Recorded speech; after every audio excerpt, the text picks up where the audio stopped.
Hoy es jueves 16 de julio, son las 13 horas en punto y aquí arranca la emisión central de Telediario. Sean todos bienvenidos.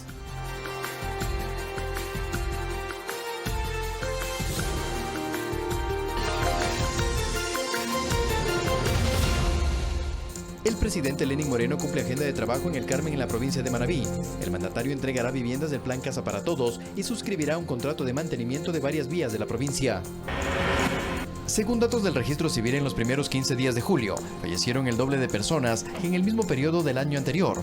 La pandemia del COVID-19 incrementó entre un 40 y 45% el número de decesos. El Ministerio de Salud y el municipio de Quito analizan establecer cuarentena en varias zonas de la ciudad, donde se registra incremento de casos de COVID-19. La comuna sería uno de los primeros sectores con esta medida. En Guayaquil, la Defensoría del Pueblo constató la entrega de los cuerpos de los fallecidos por COVID-19 durante la pandemia y cuya identificación se desconocía. Mediante una acción de protección, los familiares de las víctimas recibirán una reparación inmaterial. Las autoridades de la región andina buscan alternativas para enfrentar las secuelas que deja el COVID-19. En un diálogo virtual se destacó la importancia de fortalecer las relaciones comerciales y afianzar los bloques regionales para reactivar la economía de las naciones. En lo internacional, España, uno de los países más afectados por la pandemia, rindió homenaje a las víctimas de la enfermedad. El acto contó con la asistencia de 400 personas bajo estrictas medidas de seguridad. Y en los deportes, Liga de Puerto Viejo incorporó al volante ecuatoriano Washington Vera, quien viene de Barcelona Sporting Club.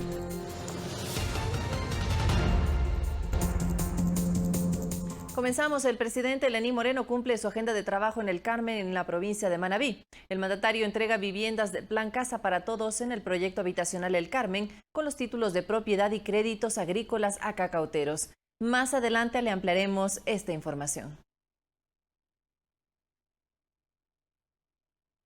Y le contamos que autoridades de la región andina buscan alternativas para enfrentar las secuelas que deja la COVID-19 en la región. En un diálogo virtual se destacó la importancia de fortalecer las relaciones comerciales y afianzar los bloques regionales como la Alianza del Pacífico para buscar la reactivación económica.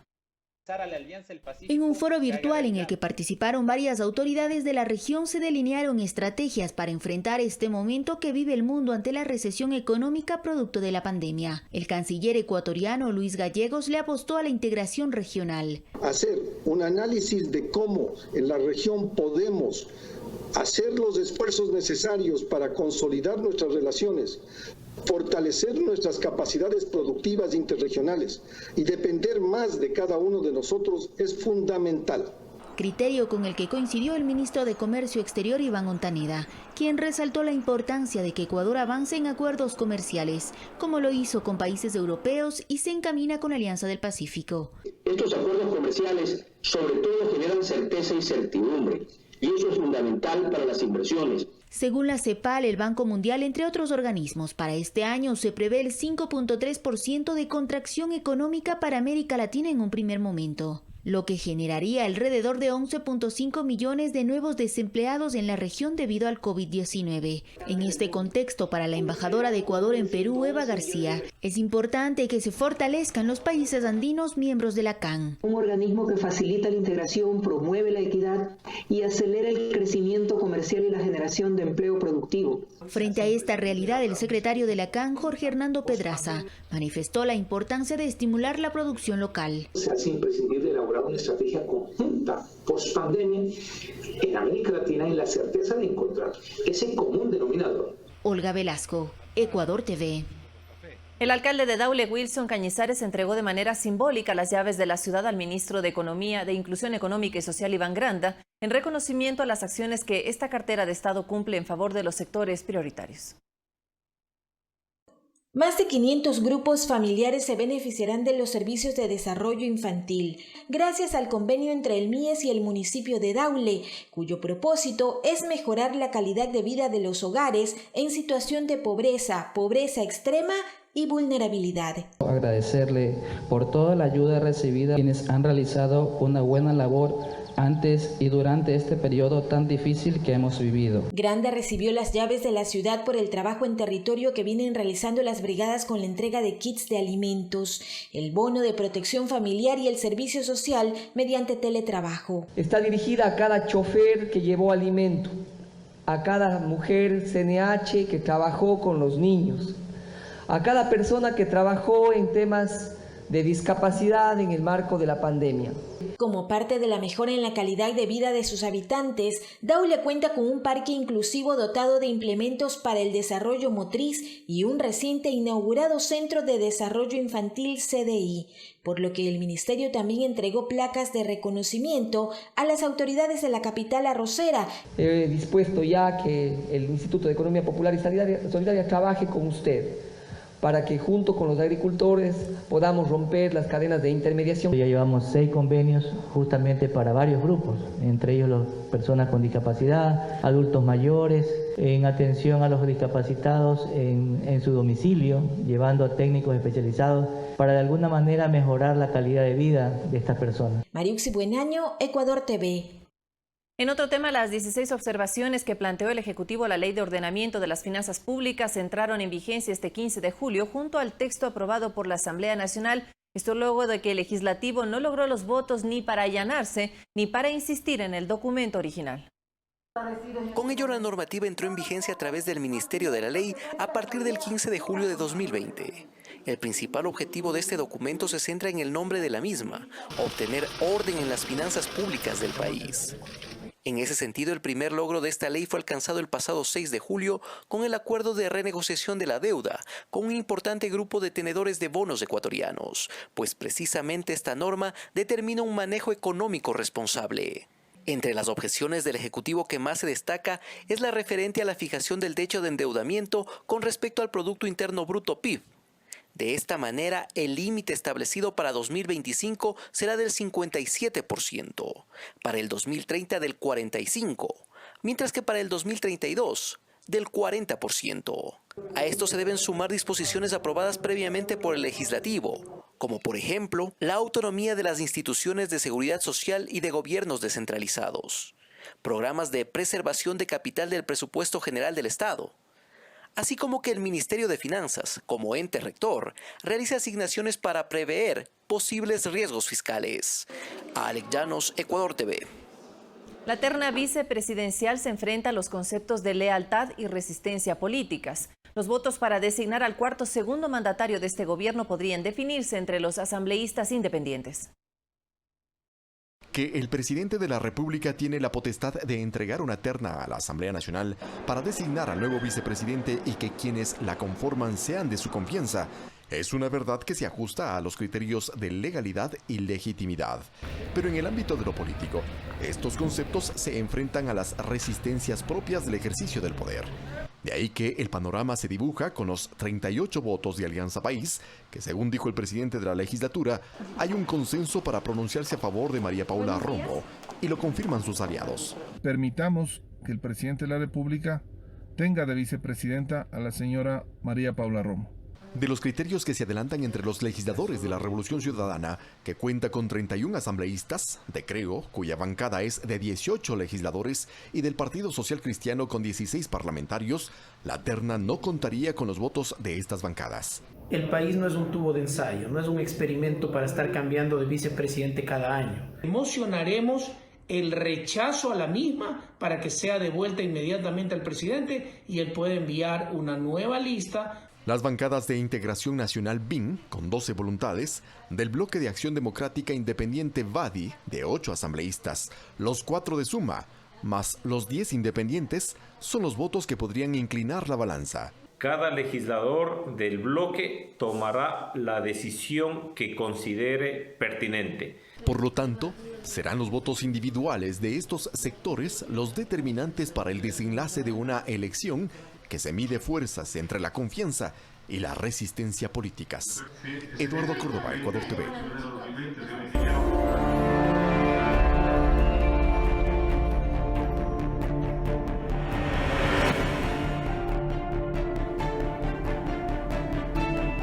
Mucha atención a lo siguiente. Según datos del registro civil, en este mes se incrementó el número de fallecidos en Quito entre el 40 y el 45%. En la capital, en los primeros 15 días de julio murieron el doble de personas que en el mismo periodo del año anterior.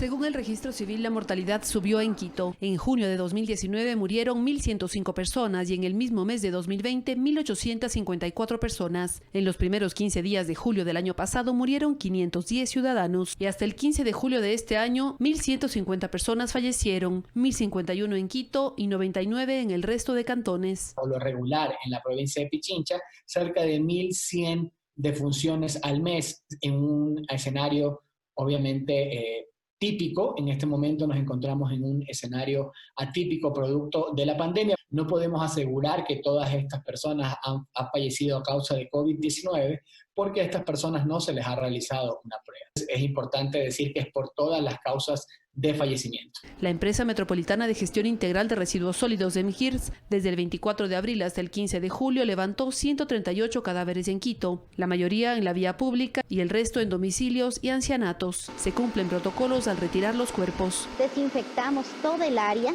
si es que es en domicilio, todo el domicilio, y si es en la calle, el sector en donde estaba el cadáver.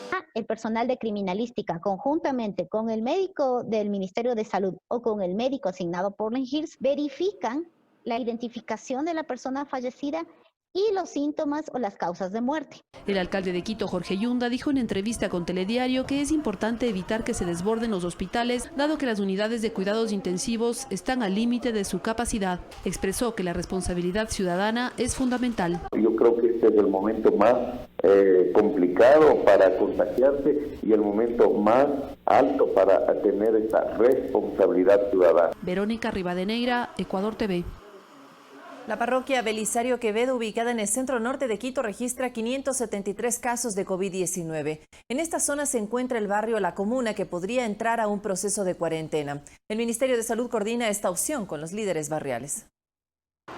Hablar por teléfono, sin mascarilla o caminar con este insumo de bioseguridad mal puesto es común en La Comuna, ubicada en el centro norte de Quito. Este es uno de los barrios que más casos de COVID-19 tienen en la capital. La parroquia Belisario Quevedo, en donde es parte La Comuna, registra 573 casos confirmados de esta enfermedad. Hasta este miércoles, Quito registró 9.677 casos, de los 10.861 que hay en Pichincha. El Ministerio de Salud piensa en poner en cuarentena algunos barrios de Quito y por ello trabaja con los líderes barriales. Implica coordinar con la policía, el ejército, alimentación con el MIES, con la alcaldía, para poder sostener durante el periodo de cuarentena. Claro que sí, alarman, porque de 45, 44 que salieron positivos a prueba rápida al hacer PCR, confirmatorios de la presencia del virus, salieron 35, es casi el 80%. El municipio de Quito también analiza esta medida. Siempre estaremos evaluando ver la posibilidad de tener otras medidas que vayan a frenar una posible colapso total del sistema sanitario. Pero una cuarentena no sería fácil para quienes habitan en esta zona, que está ocupada mayoritariamente por comerciantes. Su trabajo es el día a día.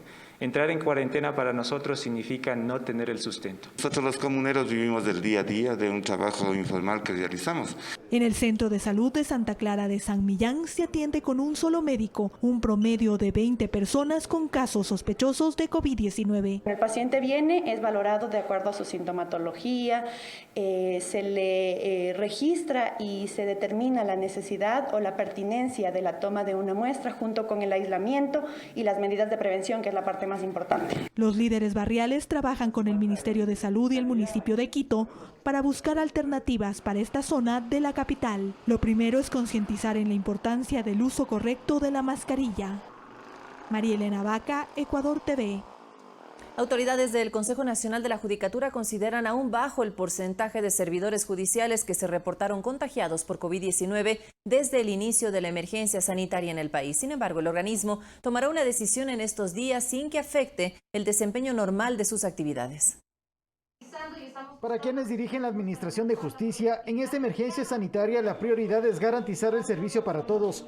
La presidenta del Consejo Nacional de la Judicatura, María del Carmen Maldonado, dijo este jueves que es cuestión de horas que el organismo tome una decisión respecto a la COVID-19 y su impacto en los operadores de justicia.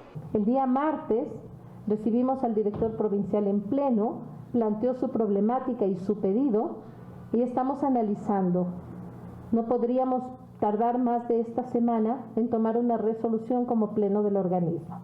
De acuerdo a datos de este organismo, a nivel de Pichincha hay 1.875 servidores judiciales. El porcentaje de contagios a la fecha de este personal es mínimo, según el director de la Judicatura en Pichincha, Javier Oliva. Y la lógica será ir a lo que se llama trabajo interno, no suspender los servicios.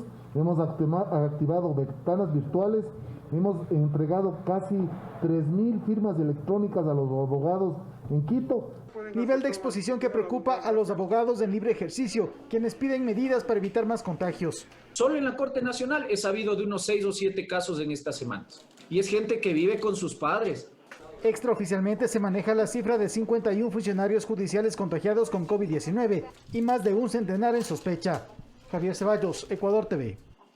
La Defensoría del Pueblo constató en Guayaquil la entrega de los cuerpos de los fallecidos por COVID-19 durante la pandemia y cuya identificación se desconocía. Mediante una acción de protección, los familiares de las víctimas recibirán una reparación inmaterial. Después de 4 meses de espera, Fabiola Baque pudo llevarle flores a su esposo, a quien el coronavirus le arrebató la vida y cuyo cuerpo se encontraba entre los 216 cadáveres que no habían podido ser identificados. He tratado de ser fuerte porque tengo a mis hijos y ellos me necesitan. Al igual que ellas, al menos 60 personas llegaron hasta la morgue de la Policía Judicial en Guayaquil para retirar los cuerpos de sus seres queridos. Gracias a Dios, ya hoy día lo van a entregar el cadáver para ser sepultado aquí al suburbio de aquí de Guayaquil. Tristeza y felicidad de haberlo encontrado después de 4 meses.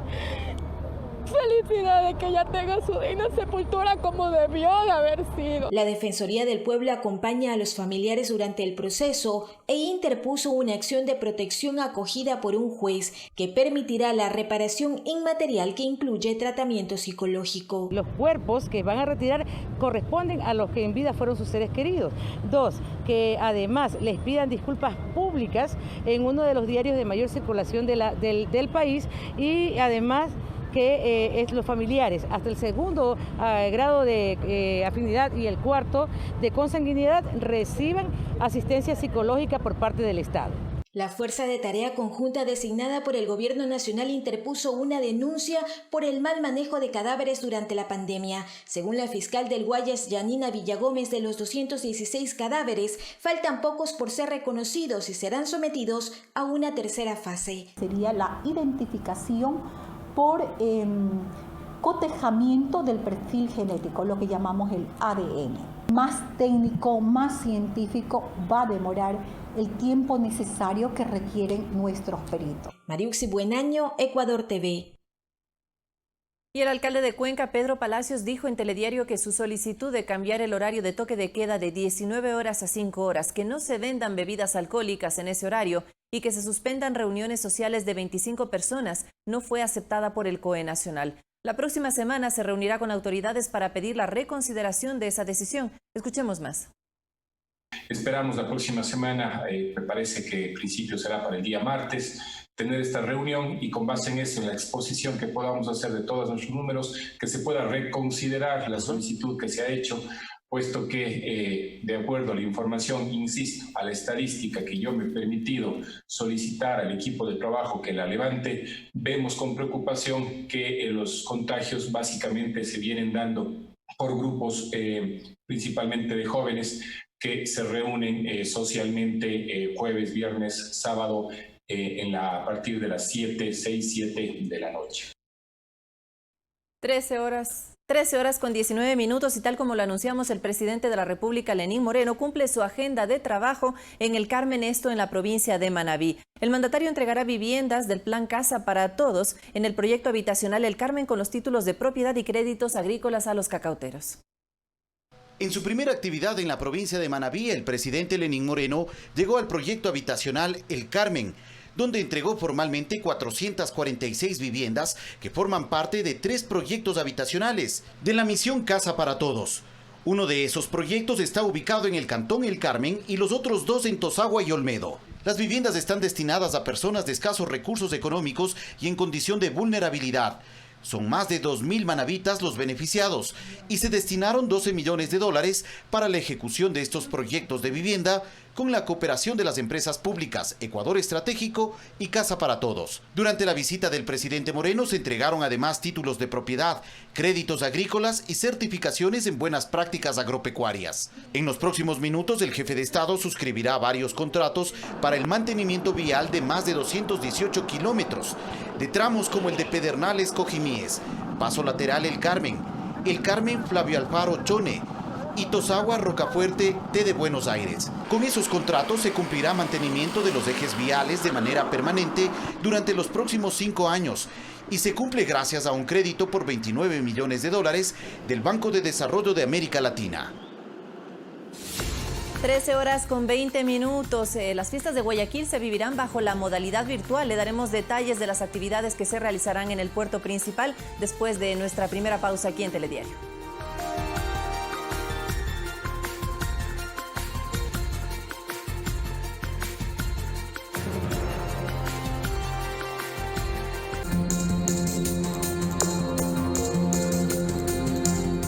Continuamos. El Ministerio de Trabajo emitió las directrices para el registro de las modalidades de acuerdos laborales, el contrato especial emergente y la reducción emergente de la jornada de trabajo que contempla la Ley Orgánica de Apoyo Humanitario. Los lineamientos para la aplicación de la reducción emergente de la jornada laboral y el contrato especial emergente establecida en la Ley de Apoyo Humanitario, que busca proteger el empleo y crear nuevas plazas de trabajo, ya se encuentran en vigencia a través del Acuerdo 2020 132 y 133 emitido por el Ministerio del Trabajo. De acuerdo con la ley humanitaria, el empleador podrá reducir la jornada hasta un máximo del 50% debido a eventos de fuerza mayor o caso fortuito. Este acuerdo deberá celebrarse por escrito y ser registrado en un plazo de 15 días en el módulo de la ley humanitaria del Sistema Único de Trabajo SUD. Esta reducción de la jornada no requiere una aprobación por parte del trabajador, es una decisión unilateral del empleador que, en vista de las circunstancias que está viviendo el país, podría decidir hacer una reducción de la jornada y por lo tanto de la remuneración. Si se reduce hasta en un 45% de la remuneración, en base a esos valores se tendrá que aportar también a la seguridad social.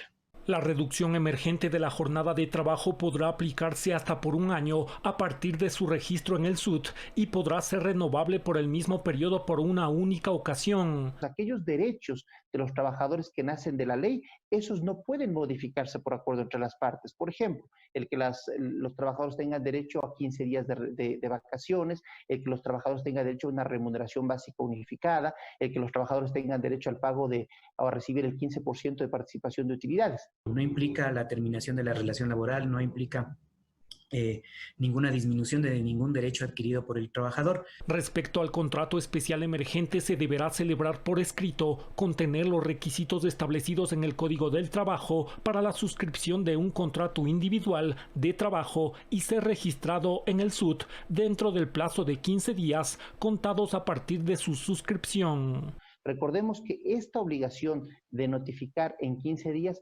entra en vigencia a partir del 31 de julio del 2020. Santiago Tello, Ecuador TV. Y le contamos que este jueves quedaron conformadas las salas fijas de los tribunales de lo contencioso administrativo y contencioso tributario de Pichincha. Mediante un sorteo y con la presencia de un notario público, la judicatura dio un cambio radical al esquema anterior, donde un mismo juez debía despachar causas y atender a varias audiencias en estos campos y al mismo tiempo provocando demoras, retrasos y suspensión de las diligencias. Ahora los jueces son fijos, con lo que se procura celeridad en los trámites judiciales.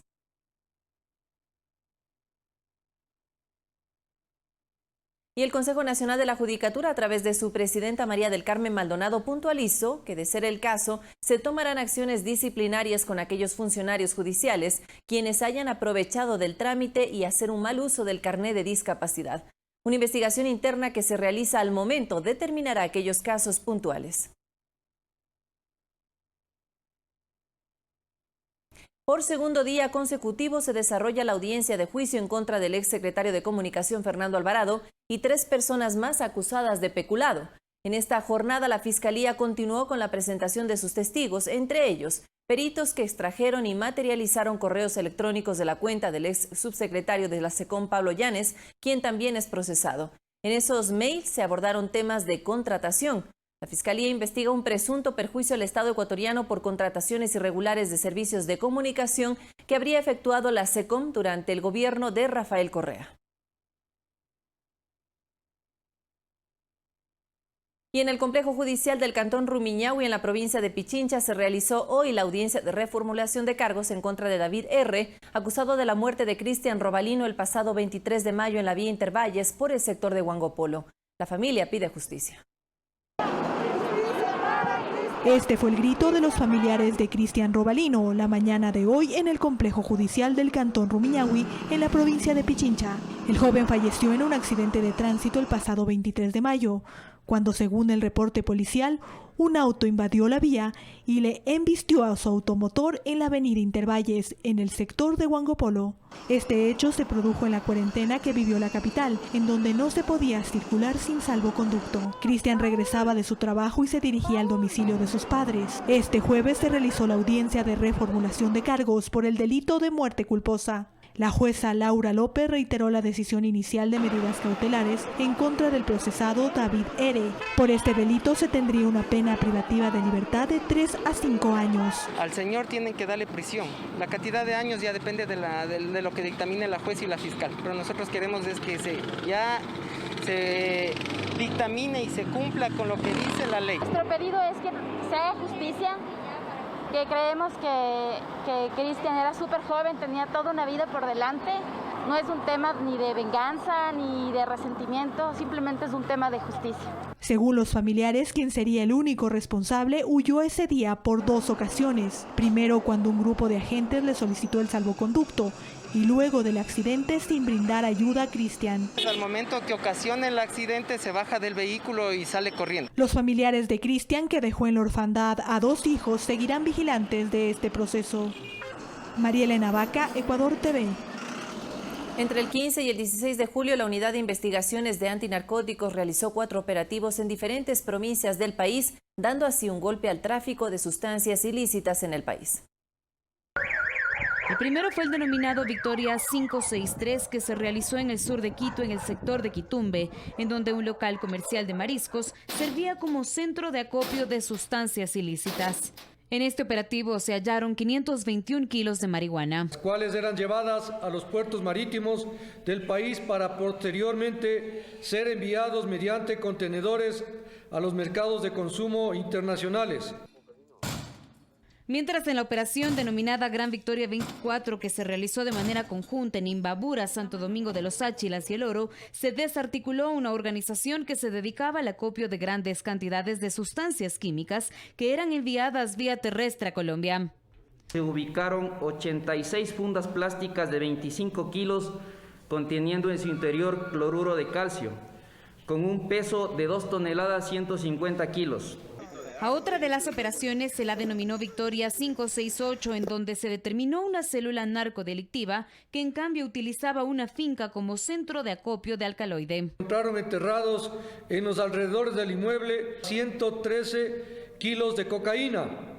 Y en la madrugada del 16 de julio en la capital se desarticuló a lo que quedaba de una red de microtráfico que distribuía sustancias ilegales en lugares de diversión nocturna y hospedaje de personas. Tenemos la aprehensión de 6 ciudadanos, el decomiso de 1.150 gramos de marihuana. Los golpes que han ocasionado en estos días a estas estructuras delictivas aproximadamente ascienden a $6 millones en el mercado internacional. Carla Arcentales, Ecuador TV. Entre el 2019 y el 2020 en Ecuador se registra un total de 1.299 vehículos robados a mano armada a nivel nacional. Según investigaciones de la Policía Judicial, las modalidades aplicadas son bajo pedido, adulteración de placas, extorsión y estruche de seguridades, aplicadas sobre todo en la cuarentena. La fotografía muestra un vehículo Tucson color plateado que fue robado el 14 de julio a plena luz del día y desde el patio de un conjunto residencial ubicado en el sector Santa Prisca, en el centro sur de la ciudad de Quito. En esta otra fotografía denuncian el robo de otro vehículo hace pocos días en el sector La Luz, en el norte de la capital, bajo el mismo modus operandi. Pablo León, subdirector de la Policía Judicial, manifiesta que esta modalidad de robo fue utilizada por los delincuentes principalmente durante la cuarentena. estruche de seguridades en domicilios y sacarse los vehículos de los parqueaderos. Pero ya están desarticuladas dos organizaciones de estas, una que operaba solo en el Distrito Metropolitano de Quito y una que operaba a nivel nacional. Pero existen otros modus operandi. Investigaciones policiales detectaron entre 2019 y 2020 robos de vehículos bajo pedido, a la carta, que se articulan con organizaciones colombianas. ¿Y qué hacen las organizaciones delictivas de acá? Buscan ese vehículo, buscan el color de ese vehículo, trabajan a base de pedido. Según información de la Policía Judicial, de enero a julio de 2019 se registraron 754 vehículos robados. En 2020, en el mismo periodo, se contabilizan 545, presentándose una reducción del 20%. Esto se debe a que ya están identificadas las organizaciones, muchas de ellas están desarticuladas. No obstante, recomienda a la ciudadanía no dejar sus vehículos abandonados y en lugares oscuros para evitar los robos. Tener una seguridad, mantener una alarma en los domicilios y sobre todo no confiarse. Juan Carlos Figueroa, Ecuador TV. Revisamos otros temas. La Municipalidad de Francisco de Orellana, en la provincia de Orellana, alertó sobre el represamiento del río Coca debido al deslizamiento de 800 metros de montaña en el cantón El Chaco. La alerta es para las parroquias San José de Guayusa, Nuevo Paraíso y los barrios urbanos Río Coca, Perla Amazónica, Cambahuasi y Unión y Progreso. Las autoridades informaron que el caudal se normalizó debido a que el deslizamiento se dio. Aún así, el monitoreo es constante para precautelar la seguridad de los ciudadanos.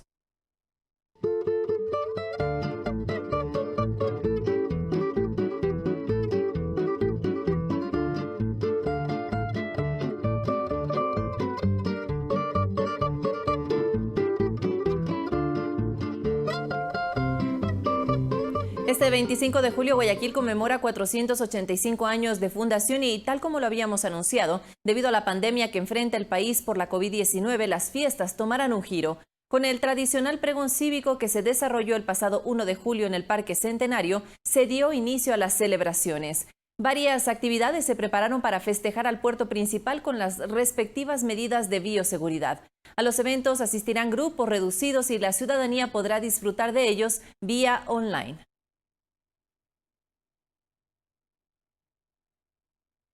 Desde que empezó la pandemia, la Alcaldía de Guayaquil dispuso que el presupuesto que se asigna para las fiestas de julio y el Bicentenario se destinarían al proceso de reactivación de la ciudad. Como parte de las obras a inaugurarse, se entregaron 2.000 bóvedas en el Camposanto Casuarina. Su primera fase de construcción arrancó tras darse a conocer el alto índice de muertos por la pandemia. Luego de un recorrido, la burgomaestre entregó los primeros 2.000 túmulos en el cementerio de Casuarina, al noroeste de la ciudad, sin costo para los usuarios. Esto es gratuito. María Canales ya ha recibido varias inhumaciones, entre esas los cadáveres que recién están siendo entregados a sus familiares, están siendo llevados a las nuevas tumbas del María Canales. Con una inversión de $4.2 millones, su estructura es de hormigón armado, sellado con geomembrana impermeable y capa de cemento que la convierte en hermética para los fluidos, cumpliendo los protocolos para el manejo de cadáveres por COVID-19. Se levantó en menos de un mes y generó 300 plazas de empleo. Y también, hablando de agua, hemos condonado deudas de los que tenían agua por tubería de 211.000 personas y 18.000 negocios. El Camposanto tiene un cerco de 1.700 metros con mampostería y un canal para el control de inundaciones. También se ofreció dotar de redes de agua potable a esta comunidad, donde habitan personas de escasos recursos. Esto va a dar un salto importante de calidad en la construcción de cementerios en el Ecuador. Queremos resaltar nuestro profundo agradecimiento por la obra social que vienen realizando por esta pandemia del COVID-19. A favor de todos nuestros hermanos guayaquileños. Mariuxi Buenaño, Ecuador TV. Le contamos también que el Parque Nacional Caja reabre sus puertas a los visitantes luego de 4 meses de cierre. La reserva natural estará habilitada de martes a domingo de 8 a 16:30. Ya podemos visitar nuevamente el Parque Nacional Cajas, es el mensaje para los turistas nacionales y extranjeros que disfrutan de la belleza de las lagunas, montañas y la gran biodiversidad de esta reserva natural ubicada en la provincia de Azuay. Tras 4 meses de cierre, este 15 de julio, con la aprobación del COE Nacional y el Ministerio del Ambiente, se dio su reapertura. El Parque Nacional Cajas se convierte en el tercer área protegida a nivel nacional en reabrir sus puertas a turistas nacionales e internacionales que buscan un espacio natural lleno de magia y belleza. Sus más de 28.000 hectáreas que distinguen a sus humedales y lagunas naturales nos invitan una vez más a disfrutar de la vida en estado puro. El horario de atención será de martes a domingo de 8 a 16:30. Se podrá realizar senderismo, camping y avistamiento de fauna. Invitación a los ciudadanos para que conozcan con todos los protocolos, con todos los márgenes de seguridad, pero sobre todo con toda la convicción de que este patrimonio natural debe ser conservado, debe ser protegido y debe ser disfrutado. Se deberá cumplir con protocolos de bioseguridad como el uso de mascarilla obligatorio, toma de temperatura y el uso de alcohol. Se busca, según el Ministerio de Turismo, reactivar este sector brindando confianza y seguridad. También responde a 2 tendencias importantes que hemos identificado como tendencias claves para esta reactivación inicial, que es fomentar el turismo interno y también fomentar lo que es el turismo de naturaleza y el turismo rural. Esta seguridad se ofrece también a nivel de agencias de turismo. Estamos trabajando en una política de cancelaciones y de viaje con el sector turístico, con el sector empresarial. ¿Qué es lo que estamos buscando con eso? Que también podamos darle seguridad al viajero, le podamos dar seguridad al visitante. Este sector es uno de los más afectados por la pandemia y estas acciones buscan darle un respiro. Sofía Montoya, Ecuador TV. El Ministerio del Ambiente y Agua entregó kits de protección personal a 140 guardaparques de 11 áreas marinas y costeras protegidas de la provincia de Esmeraldas, de Santa Elena, Manabí, Guayas y El Oro. La entrega de estos insumos incluyen mascarillas de uso diario con doble filtro, mascarillas lavables, sombrero de bioseguridad, dispensadores personales de alcohol y gel desinfectante, así como medicinas de emergencia. Las áreas marino-costeras protegidas cuentan también con un protocolo para la prevención del COVID-19.